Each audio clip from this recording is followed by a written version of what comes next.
Welcome to Paranormal Latte Podcast. I am your host, Dr. Kelly Renee Schutz. Sit back and relax with us. Grab yourself a really good drink. Spend an hour and let's delve into a world of chatter about the mysteries of the unexplained. Whether you are a skeptic or a believer makes no difference. It's not always in your imagination. Enjoy your day. Now that was good.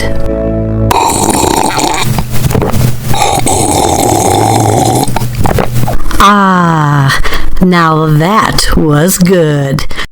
Good evening, everyone, and thanks again for joining me for yet another episode of Paranormal Latte Podcast. My name is Dr. Kelly Renee Schutz. I am the host and the producer of this show. Well, tonight we have a very intriguing guest with us. She is an author, and I believe she said she's up to her 27th book. Jennifer Shortridge is in the house, and we had quite the conversation. In fact, to the point where I began to wonder if her and I had similar lives. Yep, you heard me, similar lives. But before we get into that interview, why don't we learn just a little bit more about my special guest this evening, Jennifer Shortridge. My guest this evening is Jennifer Shortridge. Jennifer is a prolific author and paranormal researcher, as well as the co-host of the 222 Paranormal Podcast, where she explores haunted locations, unexplained phenomena, and the mysteries that linger just beyond the veil. With a passion for history, folklore, and the strange stories often left untold, Jennifer brings together meticulous research and captivating storytelling. Her books span a wide range of supernatural and historical subjects, including haunted places, ghost lore, cursed objects, numerology, and forgotten legends, inviting readers to see familiar places and numbers in an entirely new light. Whether investigating ghost towns, haunted theaters, cemeteries, or deeper meanings hidden within symbolism, Jennifer's work blends curiosity, respect for history, and a lifelong fascination with the unknown. We had a lot to talk about this evening, so sit back and let's welcome to the show, Jennifer Shortridge. Well, good evening, Jennifer, and thank you so very much for being on the show today. Thank you. I really appreciate, Kelly, you having me on. I'm really excited to be here. And I just want to let you know I finished both of your books recently. So your Haunted Life and your Phenomenal Inspired Happening. So I'm really excited to talk to you today because I will love your book. I am excited to be on your show coming up. Yes. For those of you watching us right now or even listening, those listening will probably hear this sooner, and those watching us will probably realize and come to realize we're talking a few months ago. So you'll enjoy it no matter when we're going to have this out here. And Jennifer, I'm so glad to meet you at, I met Jennifer at the Rock Island Esoteric Conference in Illinois this past year, and I don't know if you'll be back, but I can't be back this year because I've got things going on. Are you going to be back this year? No, we decided that, it was a very long drive for us, and we've just booked solid almost through the whole year right now, and just try to squeeze in something that we have to drive, take almost a whole day to get there. Fortunately, it was a great conference. Like, we got to meet, and I really enjoyed your speech. I was really fascinated by, what you were presenting, even though it was 8,000 degrees in the room that we were in. Yeah, I almost passed out from the heat, but no. Yeah. Anyone who believes in the Wizard of Oz and the witch kind of melting, it's kind of right, like that. That was us. Yes. Did you actually, not to sidetrack this, but I don't remember a lot of, I do remember people watching the presentation. Did you actually get to the presentation upstairs and watch me?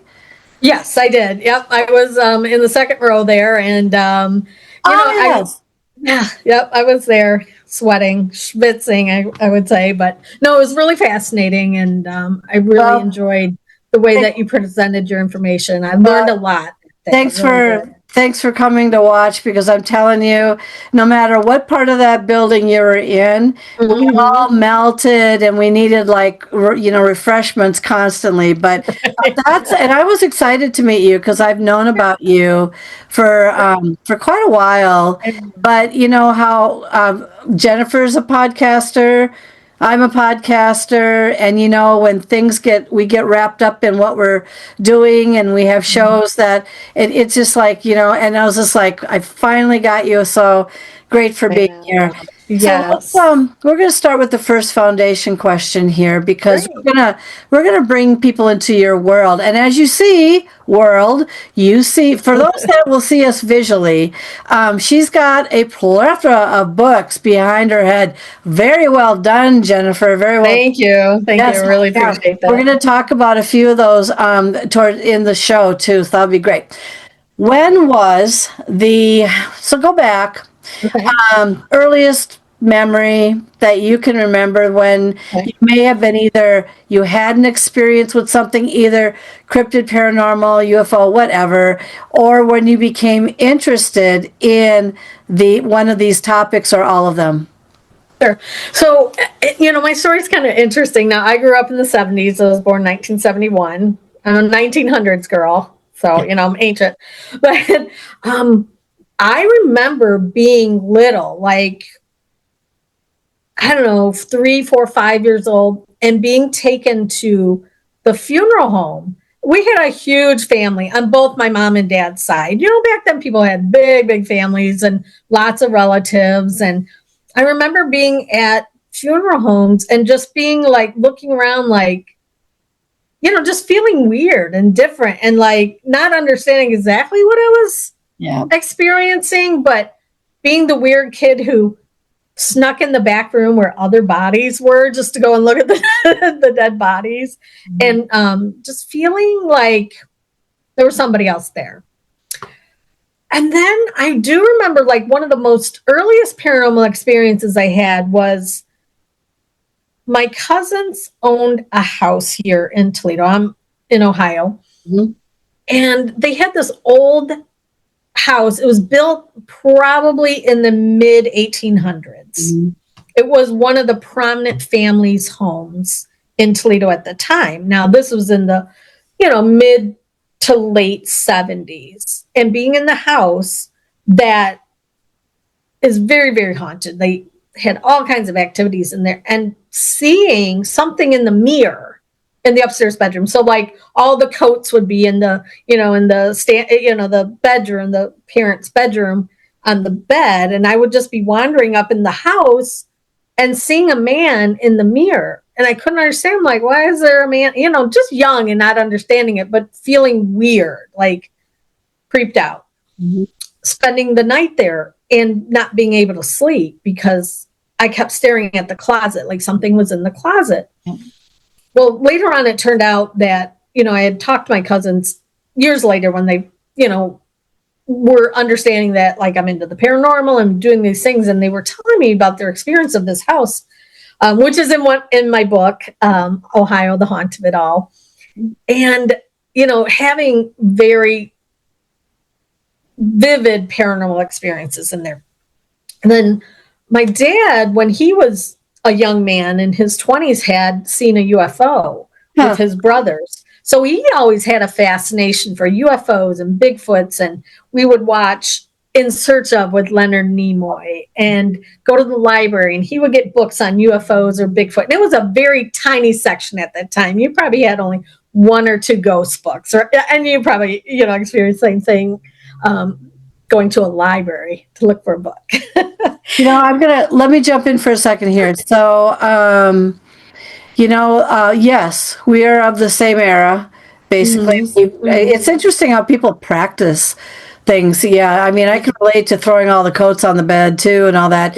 I can also relate to the creepiness though, because it's like you stare. I don't know why we do it, but we stare at the closet, or we stare at the something else in the room that you feel like it's going to open up and like a boogeyman's going to. I used to be really terrified, by the way, of something being even under the bed. I don't know if you grew up feeling that way too, but I don't know. So, okay, so continue on. So being a young person, because my dad was open to this, I would read those books along with him, and we would, just not have the shame of like, oh, you're talking about ghosts, don't talk about that. Right. Because, my mom and dad, they were both Catholic, and, well, my mom still is, my dad's passed, but, they never kind of poo-pooed us from, exploring different and unusual things. Mm-hmm. I was the youngest. By the time I came along, I was an oops baby. So, they were like, well, do whatever you want. So as I grew into a teen, I had an experience at my mom and dad's house when I lived there of somebody calling my name. Okay. Hearing it plain as day, but nobody being home. Like going downstairs and I'm like, what? And nobody be there. And it was strange because just in the last couple of weeks, I was telling my mom about that. And she goes, that's so funny because I heard my name being called one time in her house. Mm-hmm. She goes, I couldn't understand if it was a male or a female's voice, but she's like, they said my name. And I was like, interesting. Now that was a house that my mom and dad built. Mm-hmm. They built it in, so, and they've always lived there. That was their house for 65 years. My mom's still there. Mm-hmm. But it wasn't built on any strange land. There wasn't any history to the house. They had built it and lived there. And my 5 brothers and sisters and I, that's our home base. That what's interesting about that, I think you're the first that I've ever talked to out of umpteen shows, right, that had built a home on a piece of land that at least did you research the land very, very well? Because, really, we don't know sometimes. I was before I built a brand new house because I kept haunting or bringing in or igniting or beaconing all this stuff. I'm saying everything, normal, otherworldly and all that. But I found out after doing some research though, that the house that I lived in formerly was actually built on top of a speedway. They used to do drag races. Okay. Kind of weird, but and Evel Knievel apparently did a stunt that flew over. The house wasn't there at the time. It was the land that was there. But Evel Knievel was there and literally did stunts literally over the property of where I lived. But did you ever do any extensive research to make sure that there wasn't like an Indian uprising or anything like that nature? No, I didn't. It was a cornfield when they had purchased it, and really nothing around there other than farmland. But what's really interesting is Toledo has such a deep and rich history of being haunted things happening. It was originally a swamp. It's called the Black Swamp or the Great Black Swamp. Rich and deep in Native American culture here where I live. And even the street that I live off of is named after a Native American. I've had multiple tie-ins with Native Americans, ghosts and spirits. I'm in the most haunted area in Toledo. Mm-hmm. My house is just about 90 years old. Oh, wow. And I've been here 20 years. I bought it when I was 35. Had paranormal activity from the moment I walked in this house, from previous owners. Nothing nefarious or scary, but interesting. I've had some really, really interesting things happen, even up to 3 days ago. Actually, right before I came on the air here, I heard a woman say yes. Like, yes. And at first I thought it was my stomach growling, but it wasn't.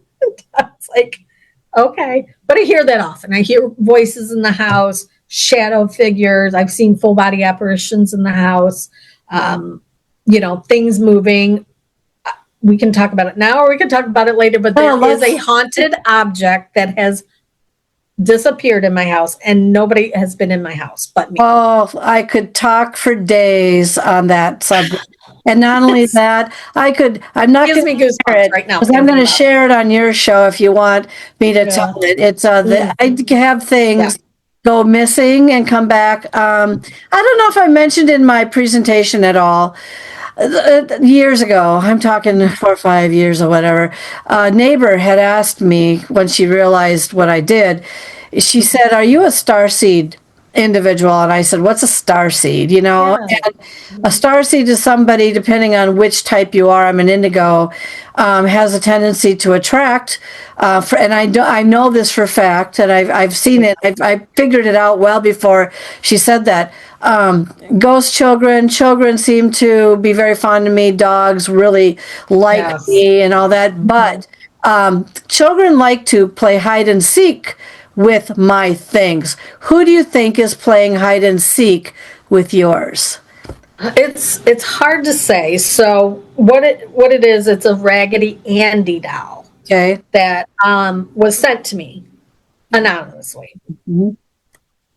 I've had it at least 7 or 8 years. Mm-hmm. It's been in a cupboard. Mm-hmm. I took it out of the cupboard because I was cleaning the cupboard because it was like a junk drawer. I have like 5 junk drawers in my house. I don't know why.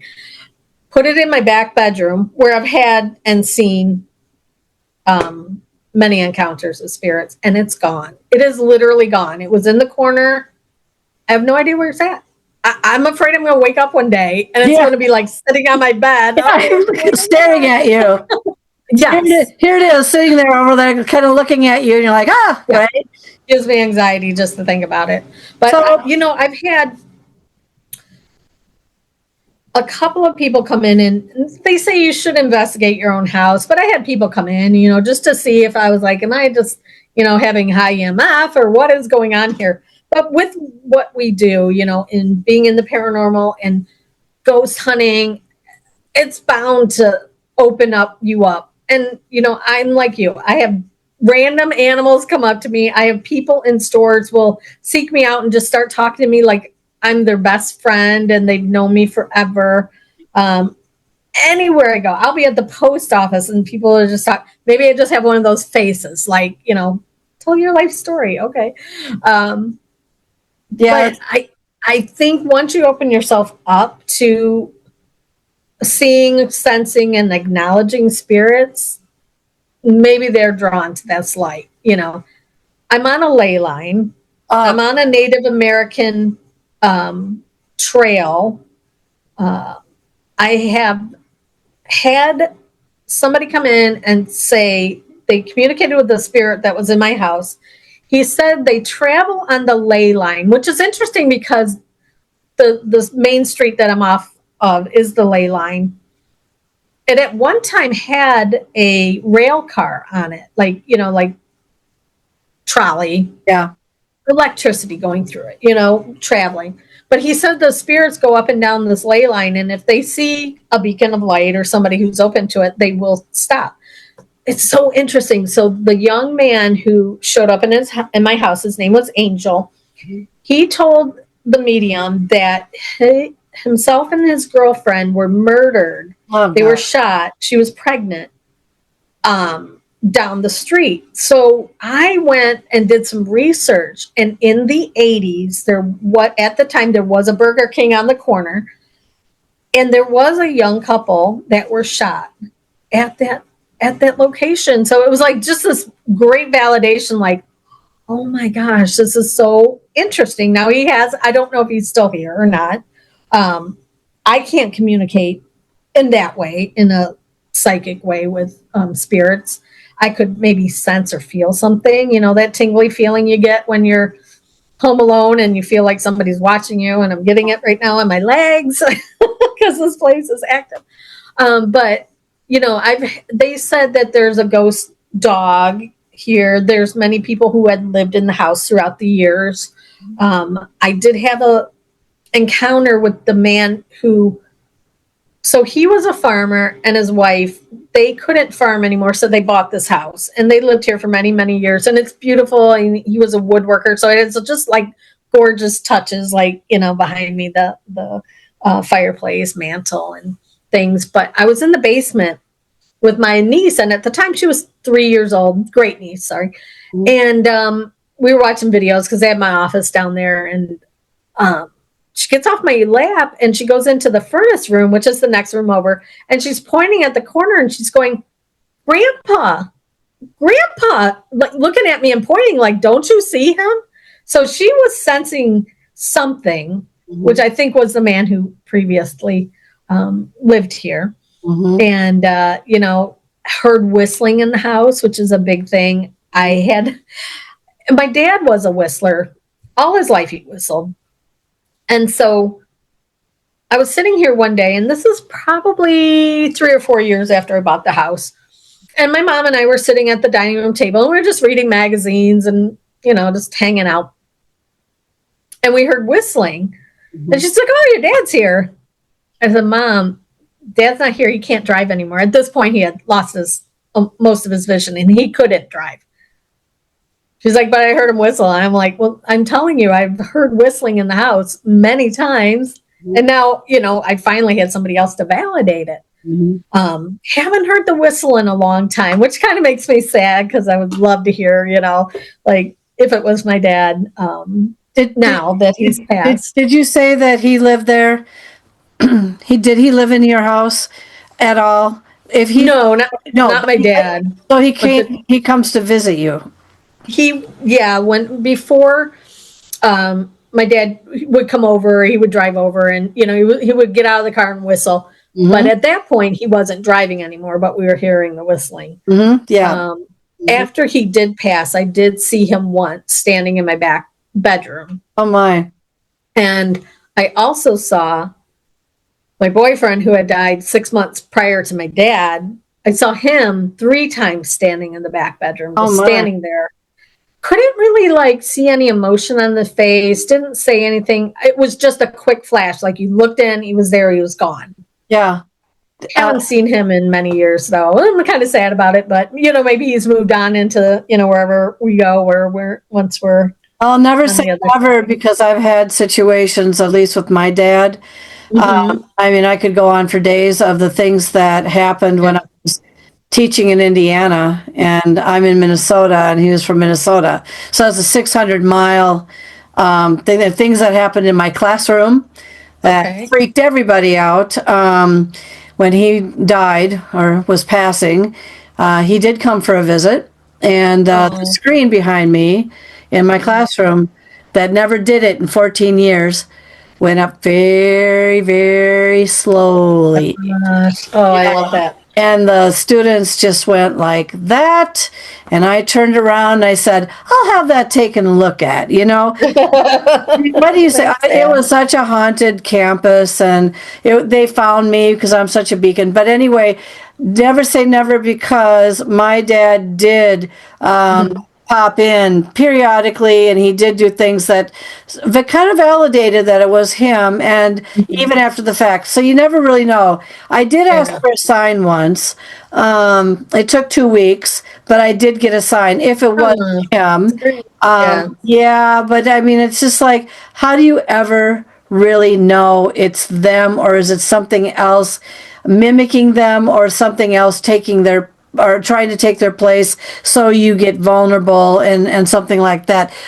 Let's talk a little bit about the strangest thing, other than, yes, it's very strange that the Raggedy Ann, or is it Andy? Did you say Andy? Andy. Yeah. Disappearing. You'd be surprised that it's probably sitting in the attic or sitting somewhere in a place in your house. And but have you ever asked for it to be returned? I didn't. I never even thought about that, because I'm just still processing, like, where did it go? Yeah. How long ago did it disappear? It's been almost a year. A year. Okay. Yeah. So when things go missing, and they have for me, and I suspect it's a child, because they love to see a reaction. Where did it go? Oh my goodness, where is it going to show up? They love that, because it also elicits fear, or a part of a spark that they feed off of. But anyway, yeah, I've had things returned after a few weeks, few months, but I usually say, all right, I need that, return it. I'm going to leave this room, but it's not always that instant. So I don't know. It's up to you whether you want to make a plea for, I'd like to have my Raggedy Andy doll back. Right. Would you kindly put it in a spot that's not going to freak me out? That kind of thing.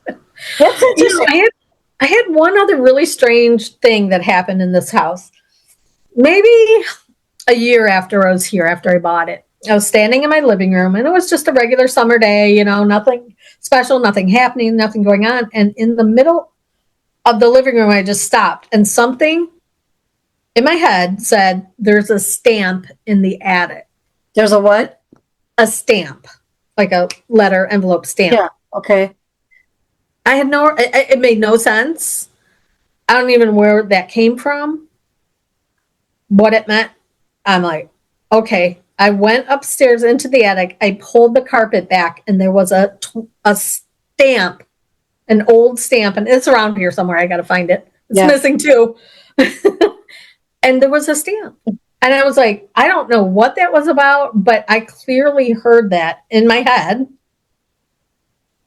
I don't know. It was just a weird thing. It wasn't deja vu, and it wasn't like, me hearing it audibly.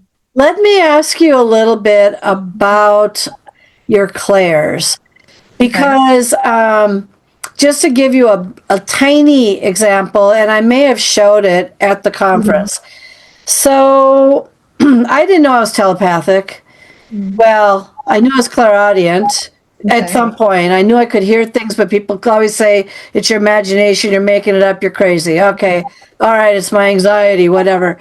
But when the apparitions that I photographed showed in my grandparents' window, that originally lived in that house before my grandparents, so my great-grandparents, I went back to after I processed the film, I had elements that brought everything, the energy to life. But I went back the next day after I had it processed and came to realize that there was 2 apparitions looking at me from this window, which I couldn't see at the time, but all the elements are right. Tornado ripped through the property, tree fell down, everything was perfect. Limestone, whatever, everything lit it all up.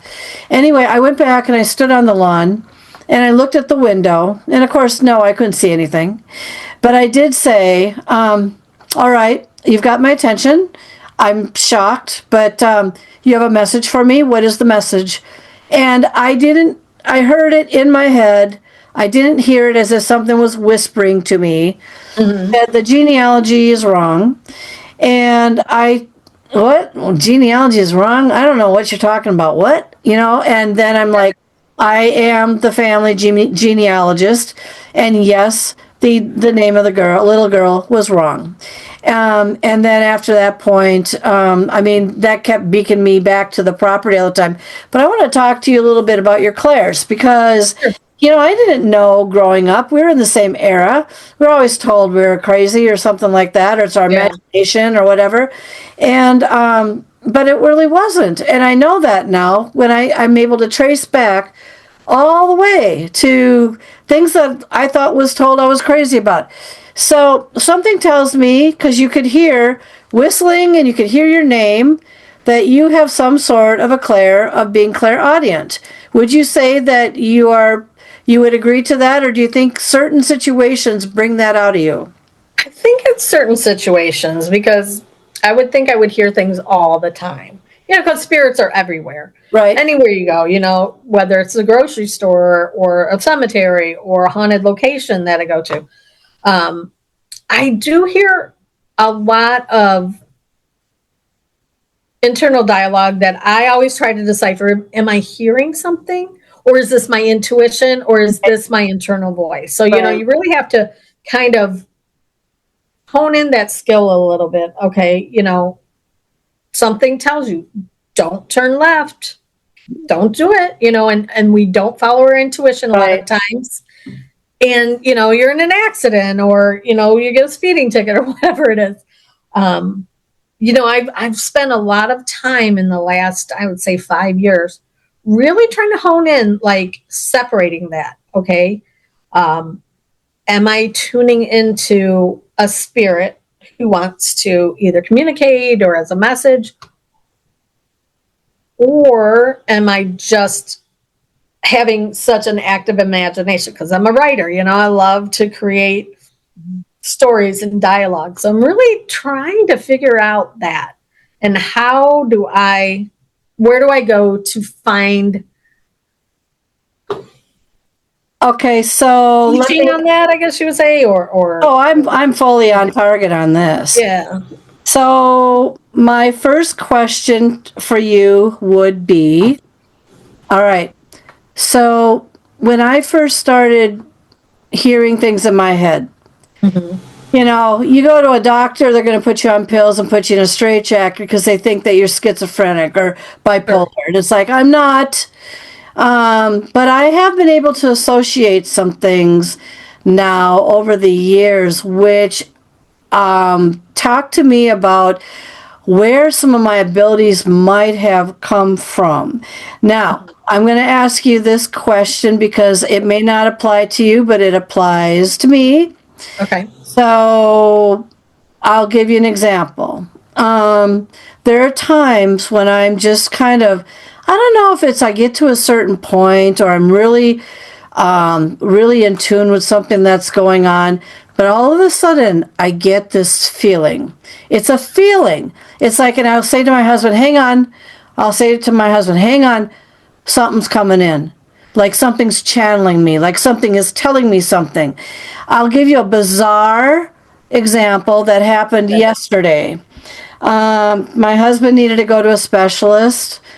We're sitting with this guy, doctor, and all of a sudden I started being channeled sitting in the doctor's office, and I'm shooting at this doctor questions about this, that, this, don't you think, what about that? Now keep in mind I have a law background and I've got 5 advanced degrees. Not that that means anything, but what that means to me is there are certain things that were tripped up there that somehow stuck. He looks at me, the doctor, and he goes, do you have a medical background? Now, I don't know if he's being sarcastic or if he was being like, shut up kind of thing. I don't think it was a shut up. He was actually very intrigued by the fact that I was honing in on something that I thought was actually happening with my husband. That was more of the case.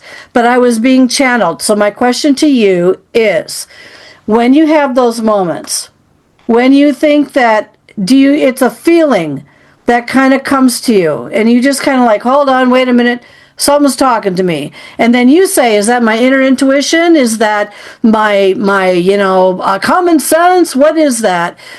Can you tell the difference yet? Because I can. Yeah, it's a different voice.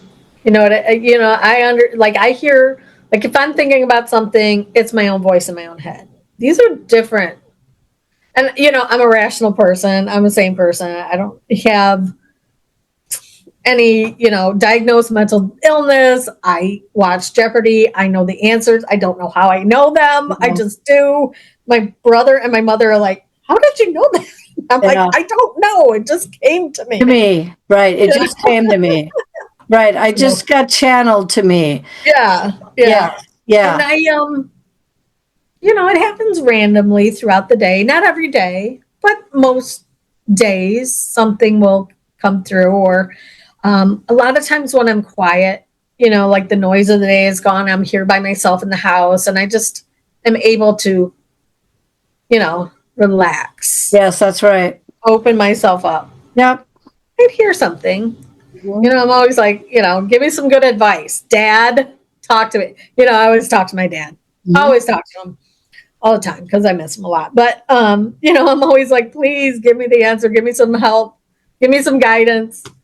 I believe in spirit guides. I feel like everybody has one and everybody has their own opinion to what, ever they have. But, I think that mine work overtime sometimes. I usually have a whole herd around me because I'm the risk taker. I'm a risk taker, not an extreme risk taker, but it's working overtime. I do have a question for you regarding your dad. Okay. All right. So you mentioned earlier that he had an experience or he saw a UFO. Yes. Did he ever tell you about that experience? Yes, but it was just they saw something in him and his brother saw something in the sky. They couldn't identify it. They came in to get my mom and my uncle's wife to come out and look at it. But other than that, he really, that was about it. That just sparked something intriguing in him. Mm-hmm. Yeah. But it wasn't like a long drawn out story about it. It was just like, I saw this, we couldn't explain it, but it always fascinated him because he could never figure out what it was. What, did he live out in the country at the time? No, in the city. In the city. Mm-hmm. Okay, that's an interesting thing. Yeah. Because usually there's, I know I've talked to a good handful of people that have had experiences with UFOs. One was actually beamed by a UFO. Others had missing time. Cornfields seem to be a very much of an interest to UFOs for some reason. That and the deer that like to jump out of them. I hate that, But, the thing that I was trying to figure out for an association was whether or not before you were born, if he had any kind of experience with something that he may not remember or recall. And sometimes this stuff, follows a person in life a little bit to keep their eye out, periodically, and just goes away. And I can tell you that I have had some kind of craft hanging about my house because there was too much weird stuff coming in and out and all that sort of thing. Oh yeah, there was definitely portals in there. That's the next question I want to ask you. Yeah. Portals. Does your house have a portal or two? I think there's something very close to the house. I don't think it's in the house, but I'm pretty sure because, I've had many groups around Toledo get called to cases in this particular neighborhood. So I live in a place called 5 Points where literally 5 streets come together. Mm-hmm. One of the routes was a Native American route where they used to come down from Adrian, Michigan, down the street that I live off of and down into maybe 2 miles from my house to this place called the Hope Well. It was a freshwater well that they would meet and do their tradings and ceremonies at. It was on the edge of the Great Black Swamp, which Toledo at one time was a swamp. Now, they wouldn't go into the swamp because they said evil spirits lived there. Okay.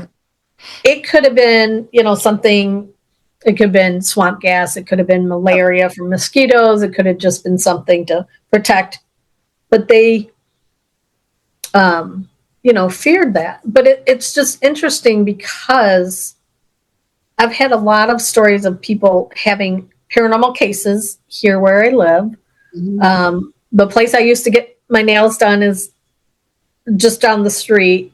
The lady there said she had seen Native American spirits wandering through her building. And her clients see it too, which is right off. And it's, I don't know, it's just kind of like this kind of roundabout circle thing.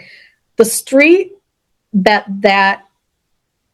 was the Native American route, at one time, Ohio's first serial killer lived on that street. And possibly there could have been some victims. Now, that's a whole nother story about that. I've had some communications with him and his victim in a case that I did. Off topic rabbit hole, but it's just interesting because that is something I investigated, not knowing that he lived not even a half a mile from where I live now. And so, there could be spirits coming up and down. There could be a portal. I don't know, who's to say? I saw a full body apparition of my neighbor who passed away standing in my bedroom one night. I was asleep, dreaming. I remember I was dreaming and I felt electricity go all through my body, which you probably felt that too when your spirits, are near. And it was very, very strong to the point where I woke up and I rolled over and she was standing there. Oh God. It was a she? Yes. And, she had been gone for 3 months. Mhm. And I wasn't aware that she had passed away until right before that happened, because at the time I was traveling with the podcast. My brother and I were gone every weekend to a convention or a conference. And it's interesting because she wasn't in color. She was in, all I can describe it as like if she was milky. Mhm. It was completely her outline, no expression on her face, in this milky form. And I rolled over and I wasn't scared. It didn't shock me. I was just like surprised, like, why is she here? Like, I wasn't sure if she just came to check on me or say goodbye or what it was. And I rolled over to think about it, just to process it. Yeah. And I was like, wait, what am I doing? And I rolled over and she was gone. Mhm. And I had a lot of guilt for a long time because I really felt bad. I didn't say anything to her, like, hi, hope you're okay, anything like that. So I felt bad for a long time because Well, the thing is I just was trying to think, like, what a processing, like, why is there a ghost here in my house? well, the one thing that is interesting too about this is I spoke with a gal, interviewed a gal who actually had a gray in her bedroom. Wow. And she saw it hovering by the window or whatever. And she just wasn't even afraid of it at all. She just like, oh, I see you, and went to the bathroom and then went back to bed. And I thought to myself, most people would scream their head off and run out of the house.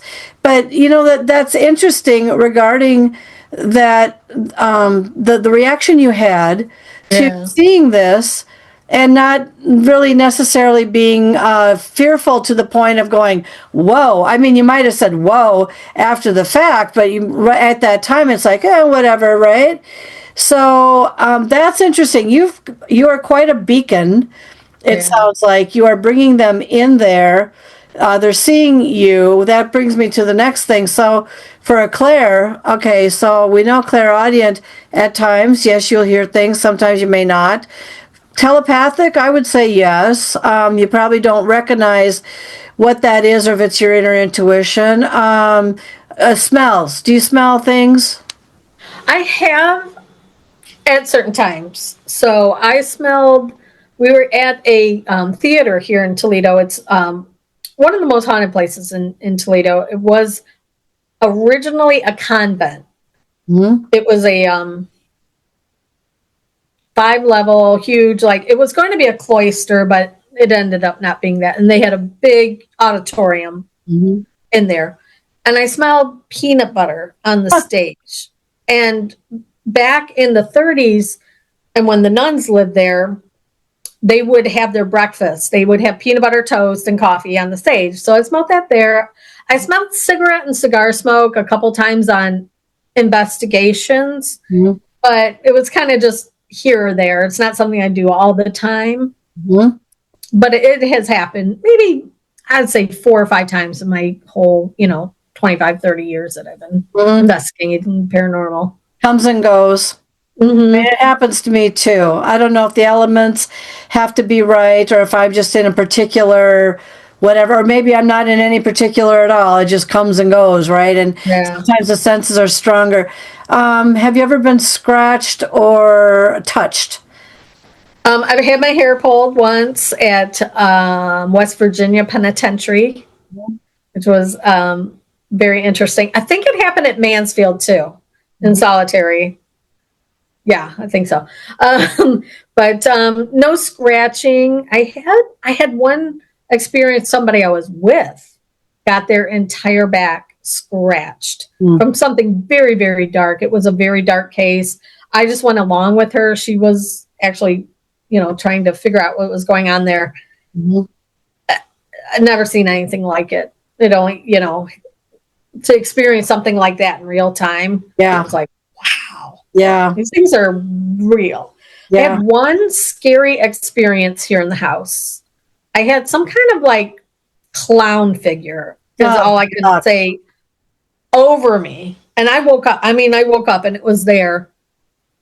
And I was like just scared to death. I started doing the Lord's Prayer and it went away. But that was the only time that I had something really, really frightening happened here in the house. Oh, yeah.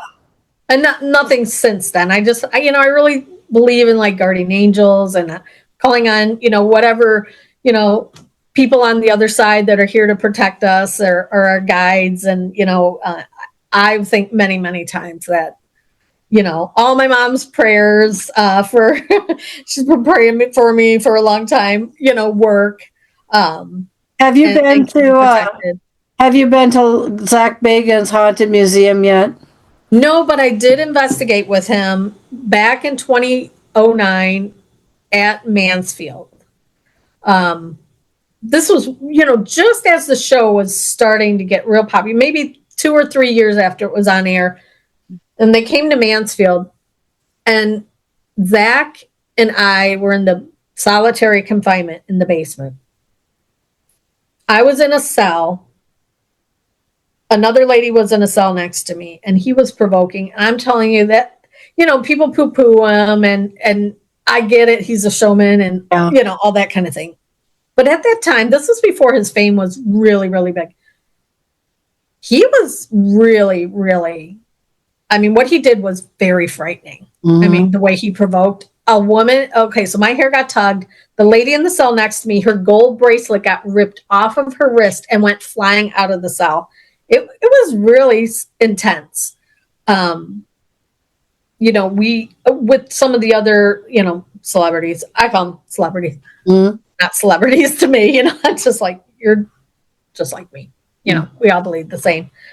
But there were some things that were going on at Mansfield. I did see a full body apparition there of a prisoner just popped out in front of me, and I went, and he was gone.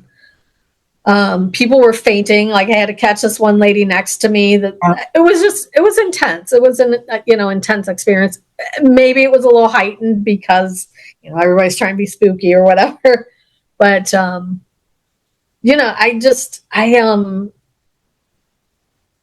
don't know.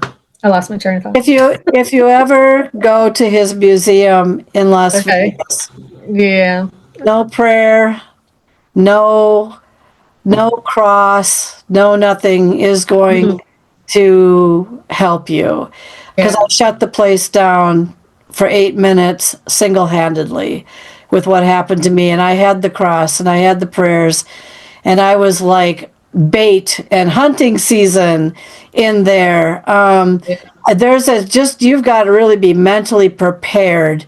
Some people don't have experiences, others have really bad experiences. I had the something came into me experience, and you talked about clowns. I'm like, we were heading towards the clown room at the time. Thank you very much. And believe me, my sister had to take my hand and get me through that clown room because I was still under effect. The thing is that if something wants to get to you enough, it will. If something, it just depends on what it is and all that. I'm glad that you had that experience with him to some degree, because he can be quite provoking and everything, and it's real stuff. People are like, nothing happened to me, and they pass it off, but that's the whole thing. That's why what we do is so intriguing, I think, because there's some of us now that do have and have had experiences where we cannot explain them away as something like a natural event of whatever. And then there's the other ones that say, never had an experience, no way, no how, oh, that was something else, and they pass it off, even if the experience wanted to get to them. Have you ever been challenged by anybody? Or, because I get, basically right now, I scare people so they ignore me. But do you run into that very much when you might say what you do? Yeah, it happens all the time. Like, at one point we were doing like 50 conferences a year, and we scaled back a lot because it was just too much, with my dad being sick and, taking care of mom, and it gets to you because you're in a different place a lot. You have people, they want to challenge you, right? And they want to test you. And it's like, I don't force my beliefs onto anybody. Right. Yeah. You believe what you want to believe. I believe what I want to believe. And I'm skeptical too. Believe me, like I go into places and be like, sit there all night, nothing happens. Yeah. I've been into other places. I walked in the door in 2 minutes, I'm having the accident. Yeah. Yeah. So, I had this one girl. Oh, this was back in October. And I had my books on my table. And she's like, you really don't believe in this stuff, do you? And I'm like, no, I don't. I just wrote lied about it because I don't believe in it. Yeah. And that was the second time she's done that to me. So next time I see her, I'm going to be prepared. But, it's like, I've also had, wonderful experiences where people would come up to our booth or, because they see our recording equipment and said, and we've heard this a lot. I've never told anybody this, and they go into their story. And it's great because it just, that they feel comfortable enough with you to share that story, something they've been afraid to tell. Mm-hmm. Because, people just think you're the weird person. Like I get it. Like my coworkers, they're all always looking at me with the side eye, right? Yep. Like, okay, you're going where? I'm like, well, there's this like haunted prison and we're going to go and spend the night and be up all night. And you're like, okay. You'd be surprised probably to hear, more people than you realize, especially when you're behind your booth and everything, and you're representing a pseudoscience that people love to not believe in, or they're overly scared of something, and it's that fear that drives some of these things. But I was in Utah a few years ago. I had the privilege of being one of few to be media to interview the Skinwalker Ranch guys that you see on TV. Amazing. Yeah. And it was a fluke, but I'm going to tell you that my getting to that point was nothing more than accidents along the way of people, for some reason, putting me in a position, and I'm not bragging, I'm just saying I'm realizing and acknowledging something, and you might be seeing the same thing in your life, that had put me there where I never ever in my wildest dreams would have ever imagined being there. But my point is that in the room, in the I call it the showcase room, where all the celebrities are, because they, at this conference, they only want you if you're on TV, that kind of thing. Every single person I approached, even though I asked for an interview and I received none, even though they say yes, they really mean no, had told me, though, that the number of people that come up to them watching their show and telling them off and telling them they're full of it and telling them this and that was more common than coming up to them and going, oh, I idolize you, I believe in what you do, I love your show, and all this sort of thing. They're all standing there on guard, literally, because they don't know if the next person coming up to them is going to attack them with what their show is. Now, we all know that there's entertainment out there, and so we all know this, and we all know that some of it's probably fabricated, and it takes hours sometimes to get hello in the air that you actually hear, or on your video recorder. But, the thing is I have people, like, literally, I hate it when they ask me, what do you do? I'm retired, which is legitimate. I am retired. But one person said to me once, no, you're retired, but I think there's more to you. What do you do? He just would not rest. And I told him. And as soon as that happened, about face, scared, but things go up, the whole 10 yards. I don't know. It gets trying. I don't know if you feel that way, or if you're just more confident. You're like, take it or leave me. If you want to leave me, well, then just leave and go away. You know what I mean? So I built that thicker skin it took me a long time because I was a very sensitive person, right? Yeah. I'm a Pisces. I'm like all about, love and light. Yeah. But after doing this for so long, Yeah. and just, growing comfortable in your own body and your space, I'm able to just like, I can see before they even walk up to the table or approach me, I already know. I get that spidey sense, I'm like, they're gonna, they're coming to make a comment. Right. Or they're out to prove that you're full of it. And it's like, listen, I can only tell you my experiences. Mm-hmm. And if you want to come and, doubt that, that's fine. But hey, let's go into the scary basement together. We're right here. Have you ever been in the scary basement where you've seen things morphing and mm-hmm. strange feelings? No. Okay, well, let's go. Come on, let's go right now. Mm-hmm. No, that's not real. Okay. But if you don't try to experience it, how do you know? But it's interesting because a lot of people who are doubters or naysayers or after a while talking to them will say, well, there was this one time. Yeah. And I couldn't explain it. And I saw something and I never told anyone. So, it's a defense mechanism, I think. I think people just don't want to open up to be emotionally vulnerable. Yeah. Well, and the other thing, because they're afraid of being judged. Right. It's like, this will bring you to your judgment really quickly. Mm-hmm. I mean, I've got people moving away from me as soon as I say what I do, because I know it's gonna, what am I gonna do? Lie about what I do?